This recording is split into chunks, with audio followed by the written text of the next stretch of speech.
بسم اللہ الرحمن الرحیم۔ اللہ کے نام سے شروع جو بڑا مہربان اور نہایت رحم فرمانے والا ہے۔ ہسٹریکل اسلام چینل کے محترم عزیز دوستو، السلام علیکم۔ پیارے دوستو، آج کی اس ویڈیو میں ہم آپ کو ایک ایسا واقعہ سنانے جا رہے ہیں جسے سن کر آپ کا ایمان تازہ ہو جائے گا۔ یہ واقعہ ہے اللہ والے کی کرامت سے مٹی آٹے میں تبدیل ہو گئی اور وہ بہت ہی عمدہ آٹا بن گیا۔ حضرت سیدنا عطا رحمۃ اللہ علیہ اپنے والد سے روایت کرتے ہیں کہ ایک مرتبہ زمانے کے مشہور تابعی بزرگ حضرت سیدنا ابو مسلم خولانی قدس کی زوجہ محترمہ آپ رحمۃ اللہ علیہ سے کہا، ہمارے پاس آٹا بالکل ختم ہو گیا ہے اور کھانے کے لیے کچھ بھی نہیں۔ آپ رحمۃ اللہ علیہ نے فرمایا، کیا تیرے پاس کچھ رقم وغیرہ ہے جس سے آٹا خریدا جا سکے؟ تو اس نے عرض کی، میرے پاس ایک درہم ہے جو اون بیچ کر حاصل کیا ہے۔ آپ رحمۃ اللہ علیہ نے فرمایا، لاؤ درہم مجھے دو، میں آٹا خرید لاتا ہوں۔ چنانچہ آپ رحمۃ اللہ علیہ ایک درہم اور تھیلا لے کر بازار کی طرف گئے۔ جب دکان سے آٹا خریدنا چاہا تو اچانک ایک فقیر آ گیا اور اس نے کہا،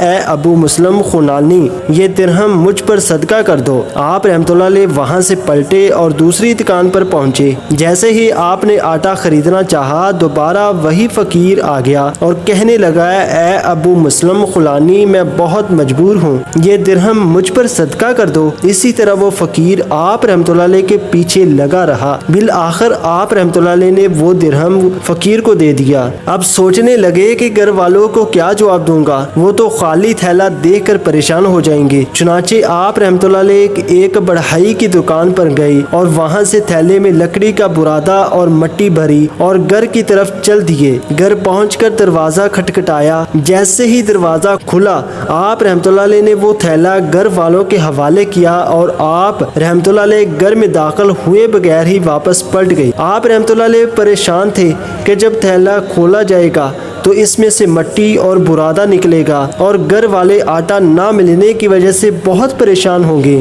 اسی خوف و پریشانی کی وجہ سے آپ رحمۃ اللہ علیہ سارا دن گھر نہ گئے۔ جب آپ رحمۃ اللہ علیہ کی زوجہ محترمہ نے تھیلا کھولا تو وہ نہایت ہی عمدہ آٹے سے بھرا ہوا تھا۔ چنانچہ انہوں نے جلدی جلدی کھانا تیار کیا اور آپ رحمۃ اللہ علیہ کا انتظار کرنے لگی۔ جب آپ رحمۃ اللہ علیہ رات کے چپکے سے گھر میں داخل ہوئے تو آپ رحمۃ اللہ علیہ کی زوجہ محترمہ فوراً آپ کے لیے بہترین قسم کی روٹیاں لے کر آئی۔ آپ رحمۃ اللہ علیہ روٹیاں دیکھ کر حیران ہوئے اور پوچھا، یہ روٹیاں کہاں سے آئی؟ آپ رحمۃ اللہ علیہ کی زوجہ محترمہ نے کہا، یہ اسی آٹے کی روٹیاں ہیں جسے آپ رحمۃ اللہ علیہ لے کر آئے تھے۔ یہ سن کر آپ رحمۃ اللہ علیہ رونے لگے اور اللہ تعالیٰ کا شکر ادا کیا کہ اس نے لاج رکھ لی اور مٹی کو عمدہ آٹے میں تبدیل کر دیا۔ اسی طرح پیارے دوستو، اور ایک واقعہ آپ کو سناتے ہیں۔ یہ واقعہ ہے زرد چہرے والا موچی۔ محترم ناظرین، حضرت سیدنا خل بن ایوب رحمۃ اللہ علیہ فرماتے ہیں، بنی اسرائیل کے ایک عابد نے پہاڑ کی چوٹی پر 60 سال تک اللہ تعالیٰ کی عبادت کی۔ ایک رات اس نے خواب دیکھا کہ کوئی کہنے والا کہہ رہا ہے، فلاں موچی تجھ سے زیادہ عبادت گزار ہے اور اس کا مرتبہ تجھ سے زیادہ ہے۔ جب وہ عابد نیند سے بیدار ہوا تو خواب کے بارے میں سوچا، پھر خود ہی کہنے لگا، یہ تو محض خواب ہے، اس کا کیا اعتبار؟ لہٰذا اس نے خواب کی طرف توجہ نہ دی۔ کچھ عرصہ بعد اسے پھر اسی طرح خواب میں کہا گیا کہ فلاں موچی تجھ سے افضل ہے، مگر اب کی بار بھی اس نے خواب کی طرف توجہ نہ دی۔ تیسری مرتبہ پھر اسے خواب میں اسی طرح کہا گیا۔ بار بار خواب نے جب اسے موچی کے فضیلت کے بارے میں بتایا گیا تو وہ پہاڑ سے اترا اور اس موچی کے پاس پہنچا۔ موچی نے جب اسے دیکھا تو اپنا کام چھوڑ کر تعظیماً کھڑا ہو گیا اور بڑی عقیدت سے اس عابد کی دست بوسی کرنے لگا۔ پھر عرض گزار ہوا، حضور، آپ کو کس چیز نے عبادت خانے سے نکلنے پر مجبور کیا ہے؟ وہ عابد کہنے لگا، میں تیری وجہ سے یہاں آیا ہوں۔ مجھے بتایا گیا ہے کہ اللہ تعالیٰ کی بارگاہ میں تیرا رتبہ مجھ سے زیادہ ہے، اس وجہ سے میں تیری زیارت کرنے آیا ہوں۔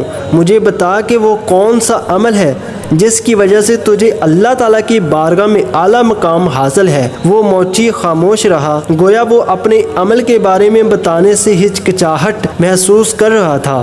پھر کہنے لگا، میرا اور تو کوئی خاص عمل نہیں، ہاں اتنا ضرور ہے کہ میں سارا دن رزق کے حلال کمانے میں مشغول رہتا ہوں اور حرام مال سے بچتا ہوں، پھر اللہ تعالیٰ مجھے سارے دن میں جتنا رزق عطا فرماتا ہے میں اس میں سے آدھا اس کی راہ میں صدقہ کر دیتا ہوں اور آدھا اپنے اہل و عیال پر خرچ کرتا ہوں۔ دوسرا عمل یہ ہے کہ میں کثرت سے روزے رکھتا ہوں، اس کے علاوہ کوئی اور چیز میرے اندر ایسی نہیں جو باعث فضیلت والی ہو۔ یہ سن کر عابد اس نیک موچی کے پاس سے چلا گیا اور دوبارہ عبادت میں مشغول ہو گیا۔ کچھ عرصہ بعد پھر اسے خواب میں کہا گیا، اس موچی سے پوچھو کہ کس چیز کے خوف نے تمہارا چہرہ زرد کر دیا ہے۔ چنانچہ وہ عابد دوبارہ موچی کے پاس آیا اور اس سے پوچھا، تمہارا چہرہ زرد کیوں ہے؟ آخر تمہیں کس چیز کا خوف و دامن گیر رہا ہے؟ موچی نے جواب دیا، جب بھی میں کسی شخص کو دیکھتا ہوں تو مجھے یہ گمان ہوتا ہے کہ یہ شخص مجھ سے اچھا ہے، یہ جنتی ہے اور میں جہنم کے لائق ہوں۔ میں اپنے آپ کو سب سے حقیر جانتا ہوں اور اپنے آپ کو سب سے زیادہ گناہ گار تصور کرتا ہوں اور مجھے ہر وقت جہنم کا خوف کھائے جا رہا ہے۔ بس یہی وجہ ہے کہ میرا چہرہ زرد ہو گیا ہے۔ وہ عابد واپس اپنے عبادت خانے میں چلا گیا۔ حضرت سیدنا خلد بن ایوب رحمۃ اللہ علیہ فرماتے ہیں، اس موچی کو اس عبادت گزار شخص پر اسی فضیلت دی گئی کہ وہ دوسروں کے مقابلے میں اپنے آپ کو حقیر سمجھتا تھا اور اپنے علاوہ سب کو جنتی سمجھتا تھا۔ سبحان اللہ۔ تو دیکھا میرے پیارے دوستو، ہم اپنے اندر جان کر دیکھیں تو ہم کس حالت میں ہیں اور اپنے آپ کو دوسرے پر کیسے فضیلت اور دوسرے سے حقیر نہیں سمجھتے، بلکہ ہم ایک دوسرے سے زیادہ اپنے آپ کو قابل سمجھتے ہیں۔ اللہ تعالیٰ کی ان پر رحمت ہو اور ان کے صدقے ہماری مغفرت ہو۔ آمین ثم آمین۔